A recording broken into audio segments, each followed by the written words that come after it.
I 32 male got home from work 3 weeks ago to find half the apartment empty and a text that changed everything. My fiancée, 29, had been acting weird for about 2 months.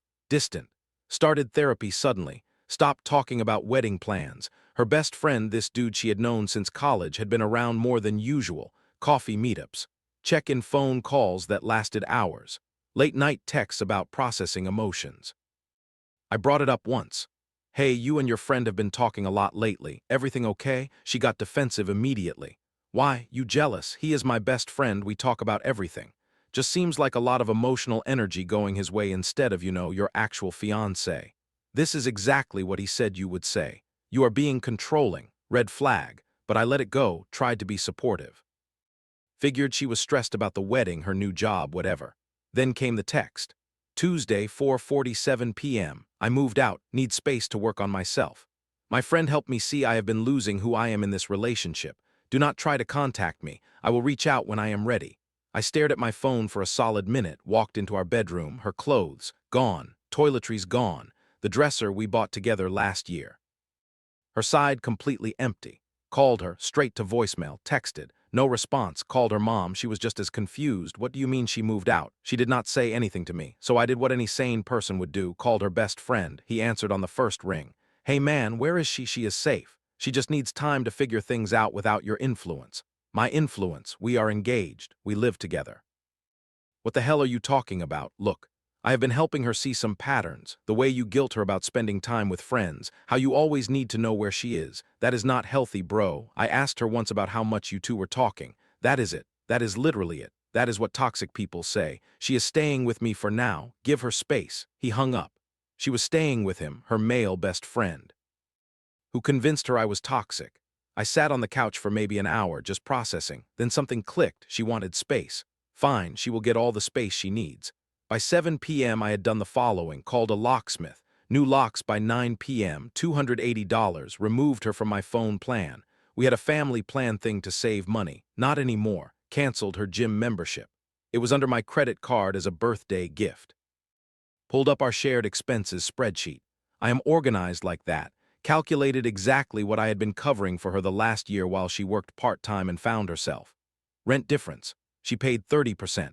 I paid 70% because of income difference. Utilities, streaming services, her car insurance. Long story, her credit sucked, groceries, date nights. Her therapy copays came to roughly $18,400. Drafted an invoice. Itemized everything, professional looking, added a note. Since your best friend knows what is best for your well-being and living situation, I am sure he can help with these expenses going forward. Attached is what I covered this past year. Best of luck with your journey of self-discovery. Sent it to both of them. Then I ordered pizza and watched basketball. Weirdly calm. Her friend called at 11 p.m., did not answer. He left a voicemail. Dude, what the hell? You cannot just kick her out and demand money. That is financial abuse. This is exactly the toxic behavior I warned her about. I texted back. She left voluntarily. She is staying with you voluntarily. I'm no longer subsidizing her lifestyle voluntarily. Pretty simple math. Blocked him. She called the next morning. I answered. You changed the locks. Yep. That is my home. Was your home. You moved out. Texted me needed space. I am giving you space. I just needed time. You cannot just lock me out. You moved your stuff out. Your friend has taken care of you. What do you need the apartment for? My name is on the lease. Actually, it is not. I signed the lease solo because your credit was rough. Remember, you were going to be added later, but we never got around to it. Silence. You are being petty. I am being practical. You wanted independence. Here it is. I cannot afford to live with him long term. His apartment is tiny. Sounds like a personal problem. Maybe talk to your therapist about it. I hung up. Update 1. It has been 1 week since the lockout. Things have gotten progressively more insane. Day 3, her friend showed up at my door, pounding on it like the cops. I checked the peephole, did not open it. Bro, open up. We need to talk about this like adults. Nothing to talk about. She made her choice.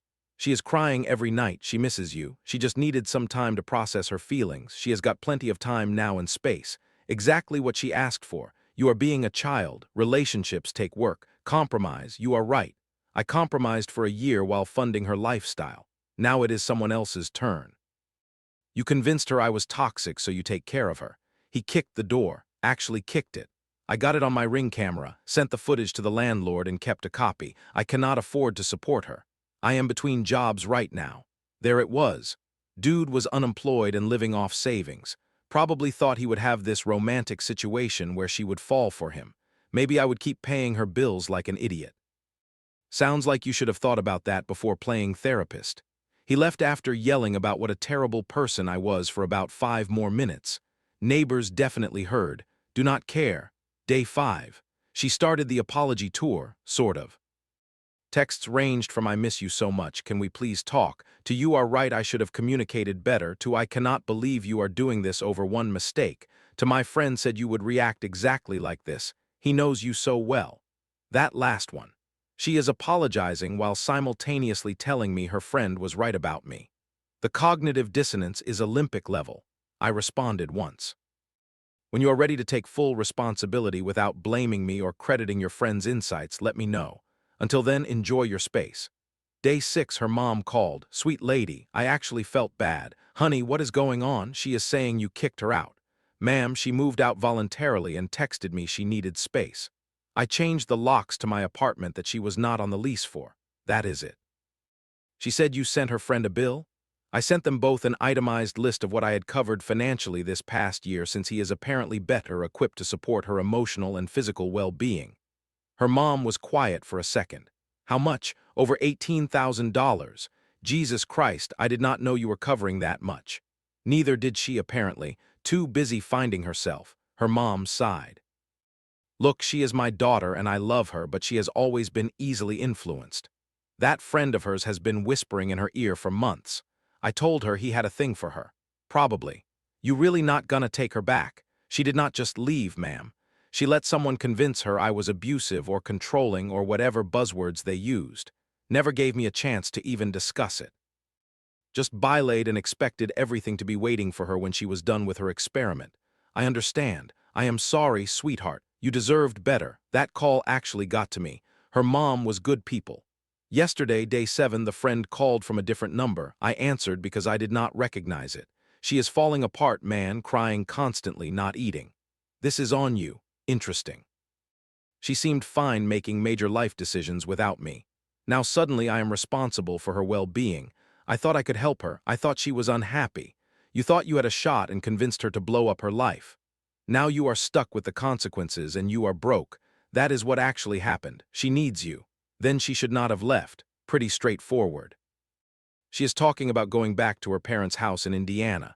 They barely have room. Again, not my problem. You convinced her to leave. You figure it out. He tried a different angle. Dude, I messed up. I see that now. I let my feelings cloud my judgment. Can you please just talk to her? I will back off completely. So when you thought you had a chance, I was toxic and controlling. Now that reality hit and you are stuck with the bill, suddenly I am a reasonable guy she should talk to. How convenient. It is not like that. It is exactly like that. You saw an opportunity. Took your shot and now you are realizing you cannot afford the lifestyle I was providing. She is not a fun romantic project when you are actually responsible for her. Is she? He hung up. Today I woke up to 23 texts from her. Long paragraphs about how she made a mistake, how her friend manipulated her. Now he is the manipulator. How she sees clearly now how we can go to couples therapy. I sent back. You left. Actions have consequences. I am not your safety net. Update 2 weeks since she moved out. Peak entitlement has been achieved. Her friend lasted exactly 9 more days before he completely imploded. I know this because she called me crying from a coffee shop on day 10. He kicked me out. What? He said I was too much to handle, that I was too depressing, that he could not deal with my emotional needs. The guy who said I was toxic for not catering to your emotional needs. I know how it sounds. Do you, though? She broke down, full sobbing. I have nowhere to go. My parents' place is full because my brother and his kids are staying there. I cannot afford my own place yet. I thought you would understand. Understand what? That the guy who spent months convincing you I was terrible turned out to be exactly as selfish as I knew he was. Please, I am begging, just let me stay for a few weeks while I figure things out. I will sleep on the couch. You will not even know I am there. No. What? No, you do not get to use me as a convenience when your bad decisions catch up with you. I made a mistake. You made a series of choices. You chose to listen to him over me. You chose to move out via text. You chose to stay with him. Now you are choosing to ask me for help after burning the bridge. I am choosing to say no. Hung up. Felt like trash for about an hour. Then remembered the text she sent originally about losing herself in our relationship and felt less bad. She tried a new strategy, showed up at my work on day 12. Security called me because she was in the lobby demanding to see me. I told them she was an ex not authorized. Please escort her out. They did, professional as hell. She waited outside. I left through the back entrance because I saw her car. Got home to find her friend sitting on the steps outside my building. Different approach this time. He looked rough, unshaven, tired. I screwed up. No kidding, I really thought I was helping her. I thought you were making her smaller. You know, she was always talking about wedding stress and money stress, and I just thought she would be better without that pressure. Translation: you saw an opportunity and convinced yourself you were the hero. Yeah, probably, definitely. She is not what I thought she would be like I do not know, she is a lot. The crying, the neediness, the constant reassurance. I lasted 9 days, man.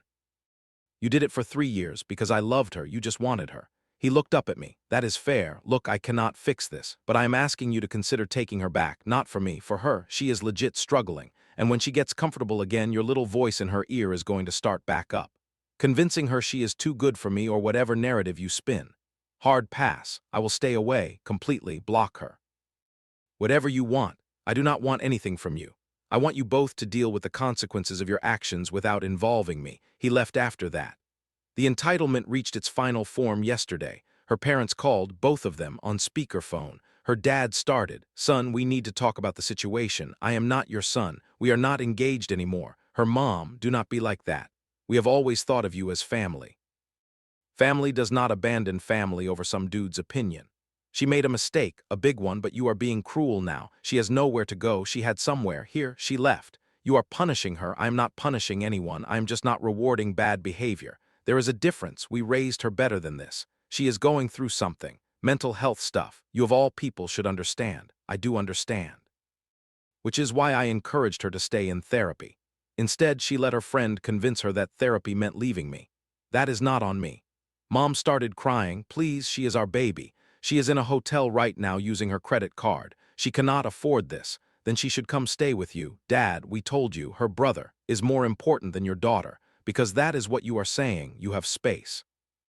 You just do not want to deal with her either. Silence, exactly. Everyone wants me to fix this because dealing with the actual her, the needy, impulsive, easily influenced her, is exhausting. I dealt with it because I loved her and was building a life with her. You are her parents. Her friend convinced her to blow that up. Now nobody wants the responsibility, not my circus anymore. Her mom, you are being selfish. I am being selfish. I funded her part-time lifestyle for a year. Supported her through career changes, paid for her therapy, covered her car insurance. And the second some dude told her I was toxic, she bailated, but I am selfish for not taking her back. You are right. You are absolutely right. Her dad, I am sorry, that caught me off guard. Her mom started arguing with him in the background. He told her to stop. Son, sorry, I know you said not to call you that. You are right about all of it. We should be helping her. Christ, her brother's situation is temporary but messy, and we are in a small house and she has been difficult lately. She has always been difficult. I just made it look easy. He actually laughed. Sad laugh, but still. Yeah, you did. I am sorry this happened. You deserved better. We hung up on decent terms. Her mom never apologized. This morning I got an email from her. Long. Detailed, taking full responsibility. No mentions of her friend, no excuses, just apologies and acknowledgement of what she did. Then the ask. I'm not asking to get back together. I know I destroyed that. I'm asking if I can stay in the spare room for 30 days while I save up for a deposit on my own place. I will pay you $500 a month. I will stay out of your way. I just need a stable place to land. Honestly. I am actually considering it. Not because I forgive her. Not because I want her back. But because watching her hit rock bottom while everyone who enabled her jumped ship has been its own kind of justice. And maybe, just maybe, 30 days of seeing what she threw away every single day will be the real consequence she needs. Have not decided yet. Part of me wants to say yes just to watch her suffer in proximity to what she lost. Part of me knows that is probably toxic and I should just block her completely. Update 3. Final. I did not let her stay. Let me explain. After that email, I sat with the decision for 2 days, really thought about it, talked to my brother, my therapist. Yeah, I started going. Even my coworker who has been through a similar situation. Everyone said the same thing.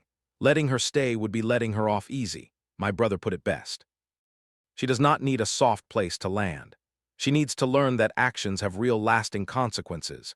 If you give her the spare room, you become her safety net again. She learns nothing. So I responded to her email. I appreciate you taking responsibility. Genuinely. But no, you do not get to use my space as a transition zone. You made your choices. Now live with them. Figure it out like the independent person you claimed you needed to be. She called immediately. I did not answer. She texted, "Please, I am desperate. I will do anything. Then figure it out. You are an adult. That was 11 days ago. Here is what has happened since." She ended up at a women's shelter for 3 days. Her friend group from college apparently rallied and got her into someone's basement room for $600 per month.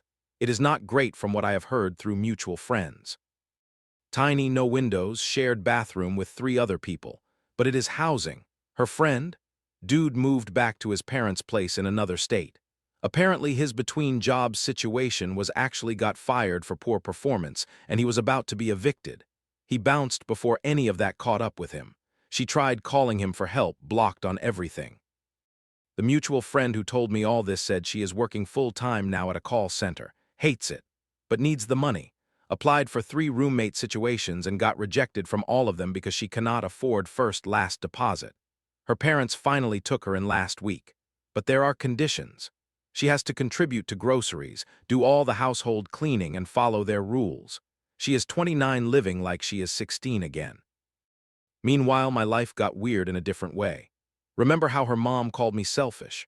Well, her dad called me 2 weeks ago, apologized again, asked if we could get coffee. I was skeptical but agreed. We met at a diner. He looked tired. I need you to understand something. Her mom and I are separating. Did not see that coming. This situation made me realize we have been enabling her for years. Every bad decision, every impulsive choice. We cleaned it up. Her mom wanted to do it again with you, pressure you into taking her back so we did not have to deal with her. I said no. We have been fighting about it ever since. I am sorry, do not be. It has been coming, but I wanted you to know you were right about all of it.